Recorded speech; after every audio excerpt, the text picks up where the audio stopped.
আসসালামু আলাইকুম। এমদাদুল হক ভাই এইমাত্র কিছুক্ষণ আগে আমাকে মেসেজ দিয়েছিলেন যে ভাই বীজ লার্ভা দেখতে চেয়েছিলেন। এই যে এগুলো হচ্ছে বীজ লার্ভা। হ্যাঁ, এগুলা বীজ লার্ভা মাদার করার উপযোগী। আর এই একটা দেখাই, এই যে এটার ভিতরে আবার বীজ লার্ভা এবং কি এর চাইতে ছোট লার্ভা দুইটাই মিক্স করা আছে। বাট এটা আপাতত আমি কাউরে দিতেছি না। এটা আরো আমার কাছে থাকবে অনেক দিন, প্রায় 1 মাস আরো থাকলে এটা পরিপূর্ণ বীজ লার্ভা হয়ে যাবে গা। তবে এই ট্রেতে যেগুলো আছে সবগুলো বীজ লার্ভা। ঠিক আছে, এগুলার বয়স প্রায় আপনার 3 মাস, 3 মাস বয়স। তারপরে দেখা গেল তা আছেই। তারপরে এটা এই বক্সের থেকে আমি নিজেও মাদার করার জন্য বসায় দিই। হ্যাঁ, এইটার ভিতরে আমি নিজেও মাদার করার জন্য বসায় দিই। এটার ভিতরে আমি নিজে মাদার করার জন্য বসাইছি যে এগুলো। হ্যাঁ, এই যে কাপের ভিতর দেখতে পারতেছেন, এগুলা গুনতুম সবগুলো মাদার করার জন্য বসায় দেওয়া হয়েছে।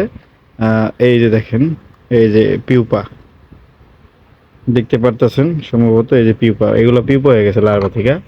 আর কিছু লার্ভা এখনো, ওইগুলো লার্ভাই রয়েছে, এগুলো এখনো কোনো পিউপা হয় নাই, কোনো কোনো কিছু আকার ধারণ করে নাই। তবে এগুলো আমি পরবর্তীতে মুরগিরে খাবার হিসাবে দিয়ে দিব এগুলা, যেহেতু এগুলা এখনো পিউপা শেপে আসে নাই। পিউপা শেপে আসতে হলে নর্মালি যেরকম হতে হবে, গোল। ওই যে দেখতে পারতেছেন ভিতরে গোল হয়ে গেছে। হ্যাঁ, যেটা এরকম গোল হয়ে যাবে ওটা কোনো পিউপা শেপে আসবে। হ্যাঁ, এটা একটু দেরি হলেও এটা আর কি পিউপা শেপে, এই যে পিউপা এখন আর কি হয়ে যাবে 2-4 দিনের ভিতরে। তারপরে আবার আরেকটা দেখাই, এই যে একটা গোল শেপ দেখতে পারতেছেন, এই যে একটা গোল শেপ। হ্যাঁ, এই যে গোল শেপ হয়ে গেছে, এটাও পিউপা হয়ে যাবে কিছুদিনের ভিতরেই।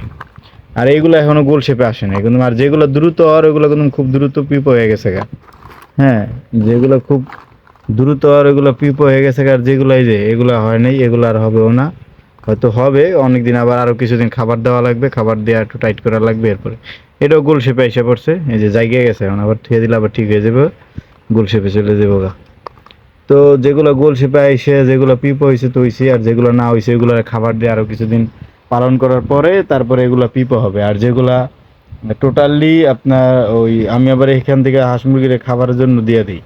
ঠিক আছে, যেগুলো না হয় ওগুলো অনেক সময় দিয়ে দিই, বা ওইগুলো খাবার দিয়া আরো 20 দিন 15 দিন রাখলে তারপরে যে আবার বসাইলে তারপরে তখন আবার পিপা হয়ে মাদার হয়।